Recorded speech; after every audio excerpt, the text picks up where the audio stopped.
Marcos Jr. mga kadonatics. Nako, ayaw nang umalis sa pwesto. Ito yung pahayag ni Inday Sara Duterte sa interview niya kahapon mga kadonatics. At dito sa interview na ito mga kadonatics, sinabi din ni Inday Sara Duterte na nadulas ata si Inday Sara dito eh. Dating Pangulong Marcos. Nako. Mukhang madispalto ata yung mga hangarin nilang magiging presidente forever mga kadonatics. Nako naman, ito talaga si Marcos Jr. Ha? Gustuhin nyo ba mga kadonatics na maging presidente siya? Ha? Hanggang gusto niya? Comment down below. At eto, pakinggan natin yung interview mga kadonatics.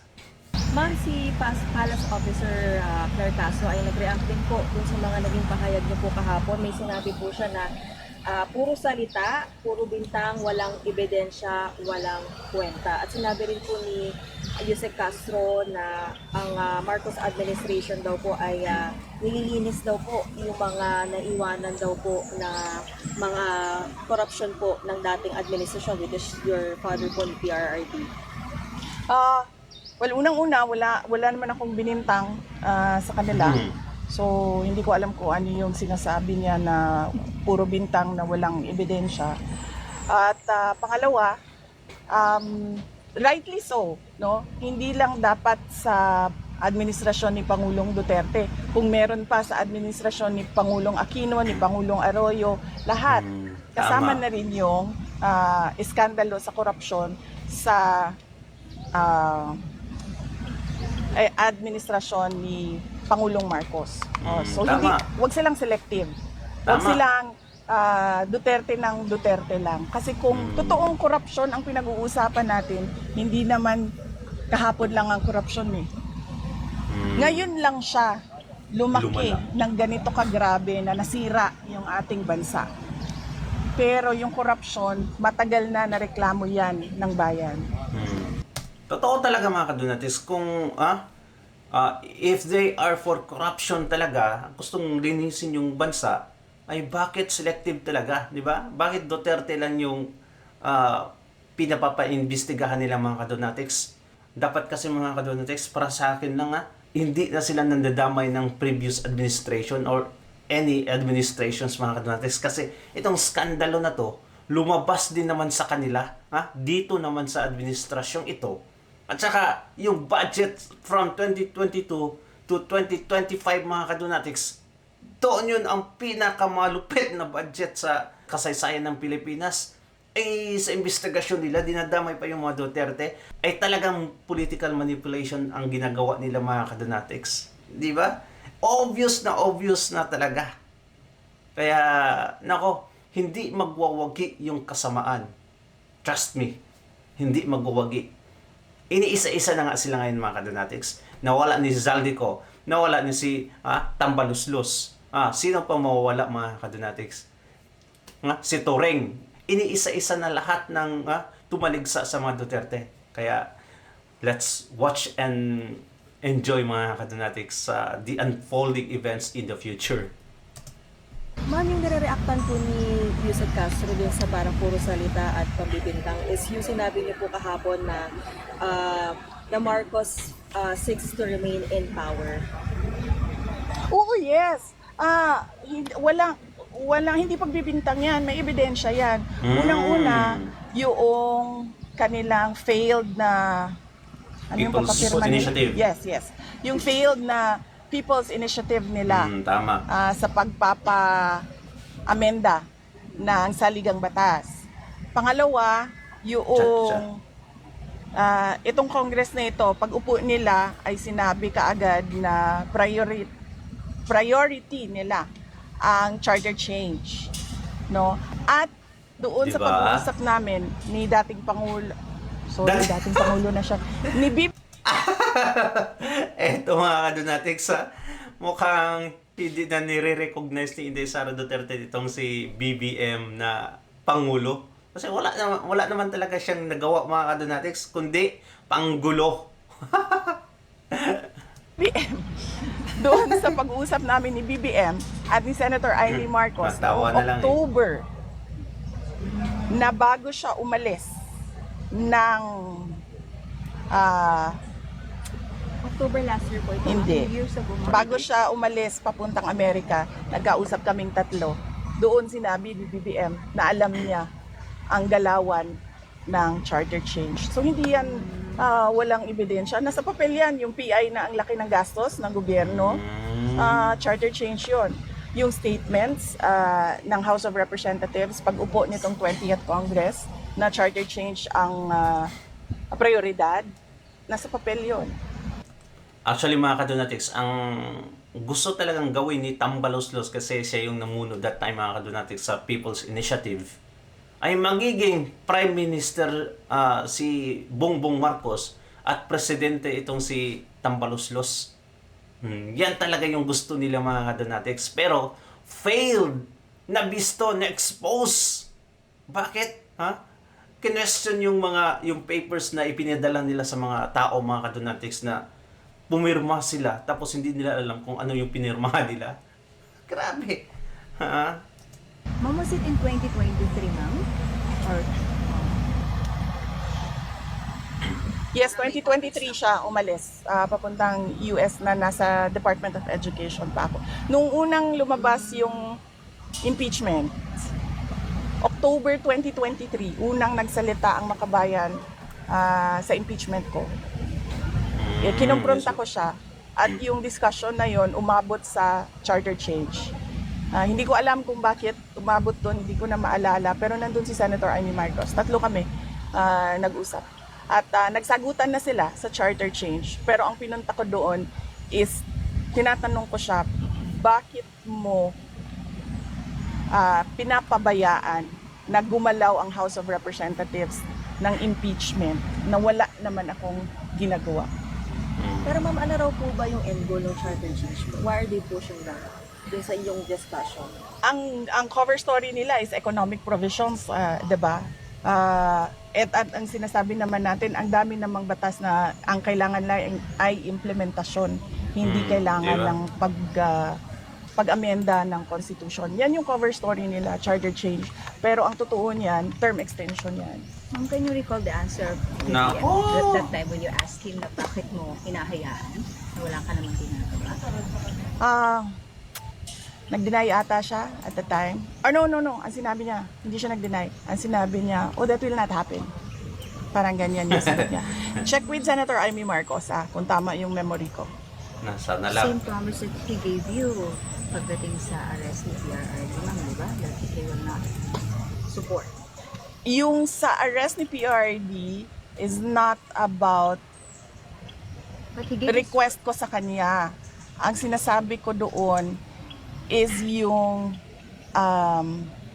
pagpasok ng ICC dito sa ating bansa because it's an affront on our national sovereignty.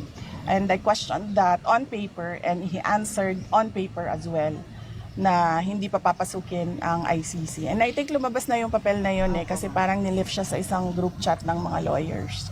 So, what do you think mga kadonatics, no? Ay dapat lang talaga na dating pangulo na siya. Panggulo. Pangulo mga kadonatics ngayon, panggulo na lang. Okay lang sana kung maganda yung credibility niya mga kadonatics, ay bahala, pwede siyang mananatili dyan sa pwesto. Pero ganito, ay nako, he will never extend even for one day mga kadonatics na walang gulong mangyayari pag gagawin niyang mag-extend siya. Totoo yan mga kadonatics. Ngayon nga, gusto na natin mag-resign siya. Di ba? Ay, manatili pa siya ng even another year. Nako! Gulo ang mangyayari sa Pilipinas. Now, naalarma pala si Trililing mga kadonatics. Naalarma siya sa nangyari sa rally sa Ford's Park. Nag-viral mga kadonatics yung interview niya yesterday. Nako naman. Natatakot siya na hindi niya sinasabi na natatakot siya mga kadonatics. Pero sa mga sinasabi niya ngayon ay mukhang na-tense. Kasi itong si Kiko Barsaga mga kadonatics, napaka-wise talaga. Sa lahat ng mga rallying nangyayari, sinabi niya talaga mga kadonatics na why don't we go to Ford's Park? Ford's talaga yung target niya mga kadonatics. Hindi daw masyadong marami yung tao dong pumunta. Pero, naalarma ang administrasyon. Ito yung interview mga kadonatics. So, panoorin natin. Good evening, Christian, at sa ating mga viewers. Okay. Yeah po, help us make sense, no? Help us better understand. Ito pong ginagawang pagkilos nito mga DDS. Of course, openly naman ang gusto nilang mangyari, no? Mag-resign si President Marcos. Pero help us make sense or better understand this. Ang ginagawa nila primarily Diyan ka ba maghingi ng... ay sakyan yung issue kasi genuine yung outrage ng mga kababayan natin. Talagang gusto lang mapanagot yung mga nahuli dito sa mga flood control scam na ito. Pero yung part ng mga Duterte, maliwanag yung kanilang objective. Ang objective nila is ouster ni President Marcos.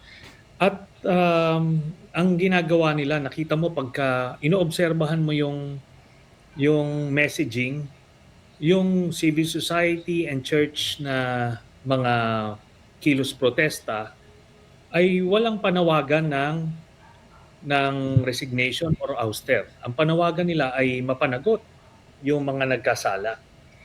Pero dito sa itong mga grupo na to, yung mga nagdi-destabilize, ang panawagan nila ay resignation or ouster para nga si Sara Duterte yung makaupo.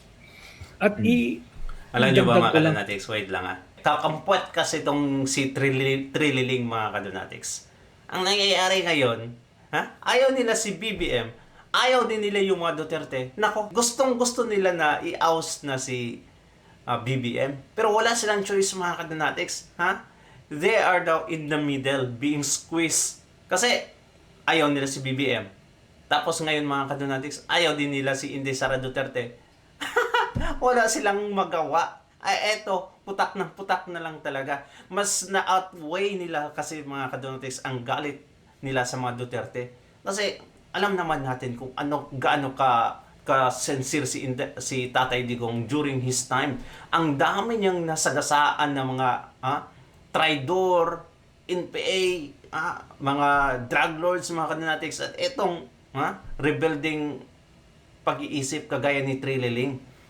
Kaya mas na-outweigh yung galit nila mga kadonatics kaysa kay BBM. Kahit na noon pa, ilang beses nilang nananawagan mga kadonatics na ibalik na ang nakaw ng mga Marcoses. Pero nawala yung lahat mga kadonatics. Lahat ng pananawagan nila. Tingnan mo, kung may rally pa ng ganon. Wala na. But during the election, nung 2022, grabe, kaliwat kanan yung batikos nila kay BBM. Ngayon, wala na. Kasi mas galit sila kay Inday Sara Duterte dahil nga kay Tatay Digong. Christian, yung ginawa ng nila Barsaga dun sa Forbes Park.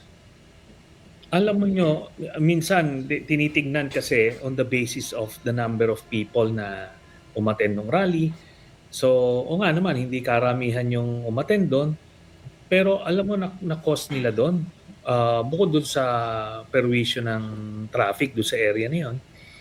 Pero karamihan ng mga bahay dyan sa Forbes Park and Dasma, mga residents ng mga ambassador. At yung iba, yung embassy mismo nandiyan dyan. Kaya pala, Kaya, wise talaga. Wise talaga ni Kiko Barsaga mga kadonatics. Ay doon talaga sa center ng political group mga kadonatics. Internationally pa. Kaya pala. Post nila yon yung alarm doon sa area na yun. Ang daming pulis na dineploy, syempre, just to be sure. Kaya malaki ang impact noon.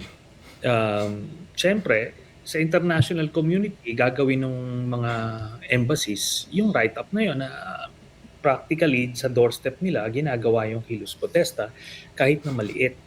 Kaya alam mo, dapat sa mga ganyan, hindi na pwede kasi yan yung may mga Takot na. public interest, private or residential areas, pero may public interest dimension sila because of yung mga residences ng mga diplomatic corps. Kaya kailangan nilang doon pa lang i-disperse na kaagad yon or hindi na sila payagan magbuo next time ng pagkilos dyan sa area na yan. So basically, the purpose was served dito sa pagkilos na yan sa Forbes Park tsaka sa Dasma. Oo, ang objective naman sa mga ganyang pagkilos ay mapansin. So nabigyan sila ng atensyon at itong si Congressman Barsaga talagang nakikrave niya yung limelight. Pero nakita mo sabi ko nga, ba't ganito yung mga karakter ng mga maka-Duterte, no, ng mga personalities. Hindi ako I'm not a trained psychologist or what. Pero makita natin na these are not normal actions of politicians. Yung imbis na mag-i-articulate nila yung mga argumento bakit nila ginagawa yon o hindi nila ginagawa.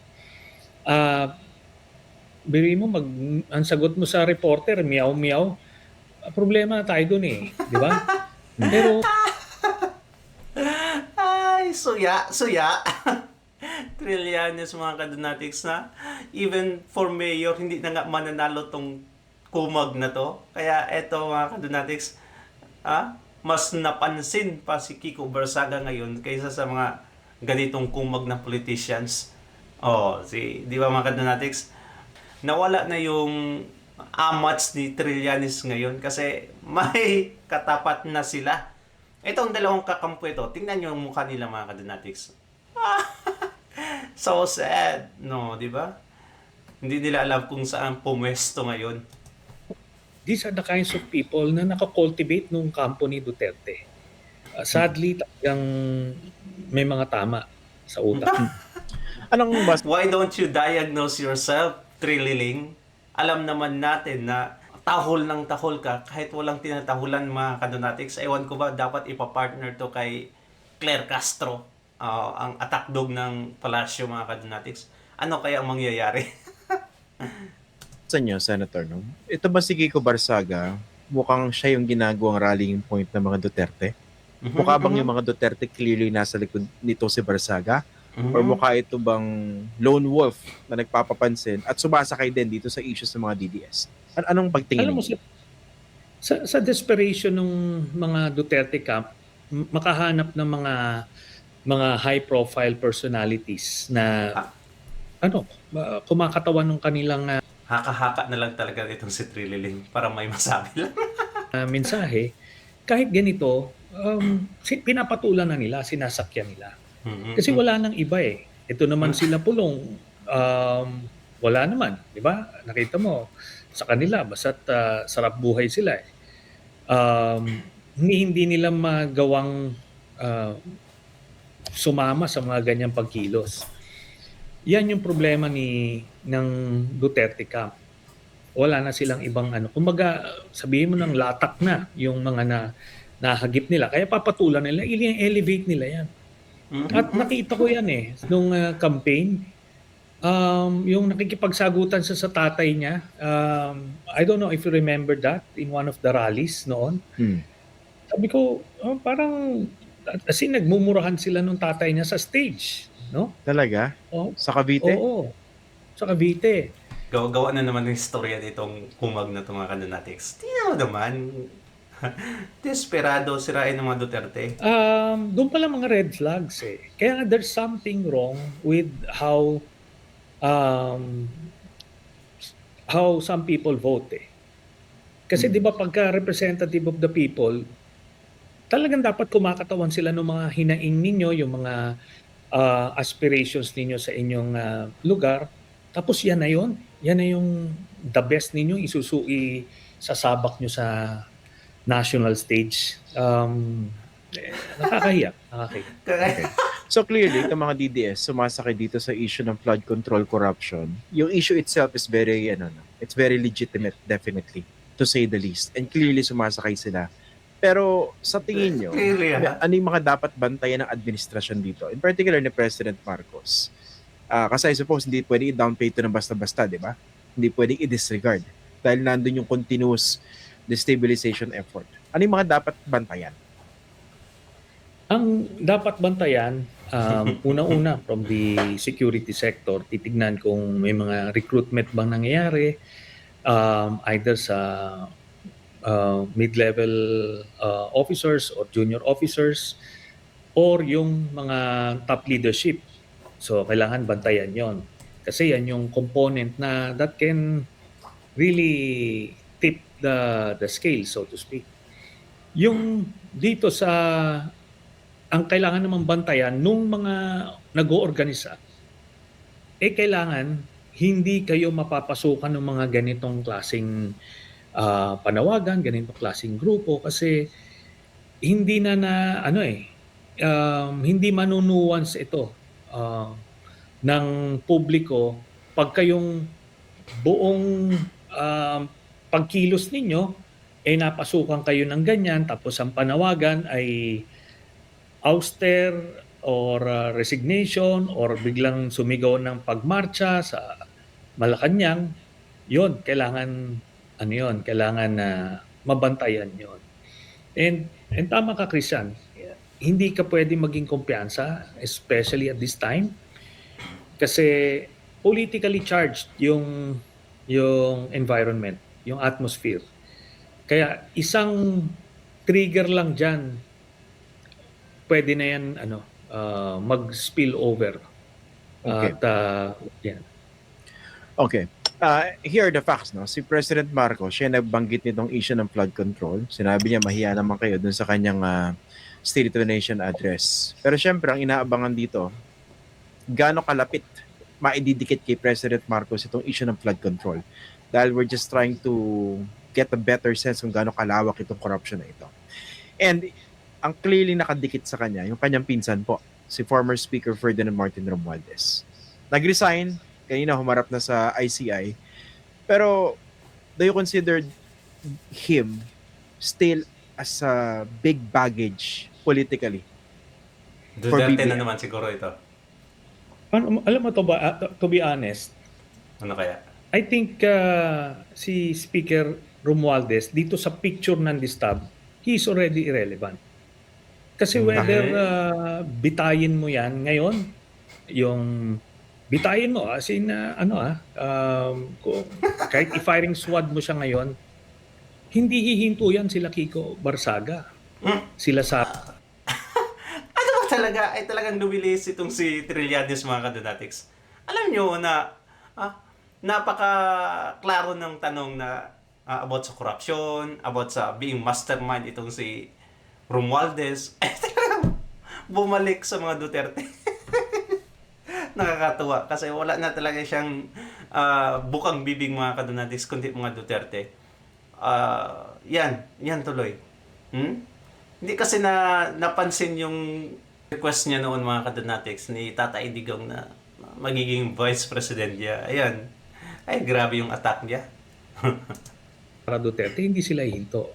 Because they're not really out to get to wala the na. bottom of this. They just want a power grab, di ba?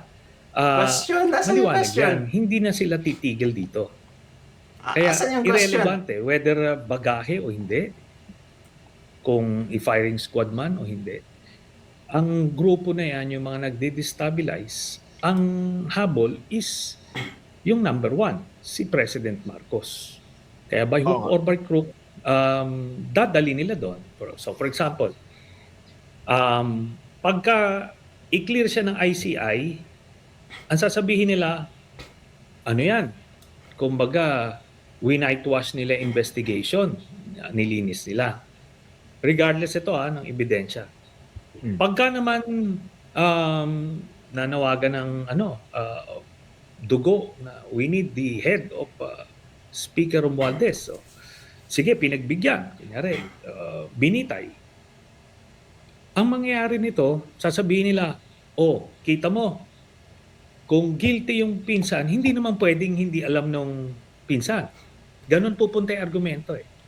Ang comparison ko nito, naalala ko yung sa Hello Garci, Christian, naalala mo yan, di ba? Yung, Yeah. alam mo yung panawagan nila nung pumutok yung issue na yon, talagang people are calling for accountability. Ang mga nakapaligid kay GMA that time, ang advice sa kanya, mag-apologize ka lang, this problem will go away. Mm. Di ba? O, sabi ng business community, sige na, mag-apologize ka na lang.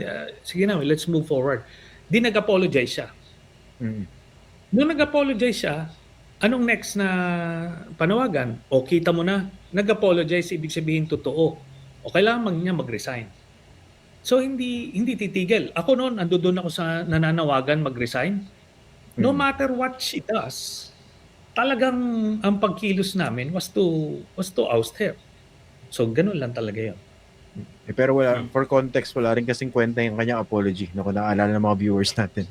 Isang walang kakwenta-kwentang apology yun. Apologizing without really saying sorry, di ba? Yeah. Okay. Yeah. Pero nga, how Wala talaga, hindi na sagot yung tanong mga kadonatics na kon. Kasi, kahit gaano ka-corrupt itong si Romualdez, ay talaga naman mga kadonatics, ang sabi nga doon, sino yung nagsabi? Magalong ata? Or Attorney Vic Rodriguez? Basta, ay itong si Romualdez at Zaldico ay talaga mga kadonatics, pinunduhan itong si Trillanes para pabalik-balik sa ICC para panagutin itong si Tatay Digong. Ngayon, wala na siyang financer mga kadonatics.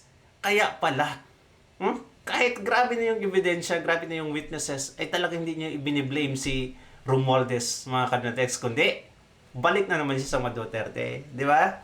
Ay nako, sana itong taong to mga kadonatics mapatahimik na forever. Alright, despite sa mga panunulig sa panggigipit nila sa mga Duterte, kay Inday Sara, look at that mga kadonatics. Ang GDM, Global Daily Mirror, though I don't like most of his posts mga kadonatics kasi, nako, ay talaga namang maka-BBM at saka kakamping tong page na to. Pero, ang sabi niya dito, VP Sara still most trusted official despite 8-point drop in SWS strat-based survey. Oh! Pero hindi pa rin ako naniniwala mga kadonatics na 8-point drop kay Inday Sara Duterte. No! Ay dapat mga kadonatics mas tumaas pa yan. Pero of course, manipulated itong SWS. But still, Inday Sara is the most trusted politicians ngayon mga kadonatics. What do you think? Di ba? Ibig sabihin yan, nagtatrabaho ng matino. Ang pwede lang nilang ibato kay Inday Sara Duterte mga kadonatics, yung confidential fund lang naman, wala nang iba. Tapos hindi pa nila mapapatunayan or hindi nila napatunayan mga kadonatics na guilty si Inday. Kaya, di ba? Wala nang iba. Trusted pa rin. At ewan ko kung bakit nag-drop. Ay of course, para sa atin naman, mas tumaas pa yung rating ni Inday Sara Duterte. What do you think mga kadonatics? Comment down below. Hate na hate ni Bongbong. Thank you so much and God bless you mga kadonatics. Ingat palagi. Bye-bye.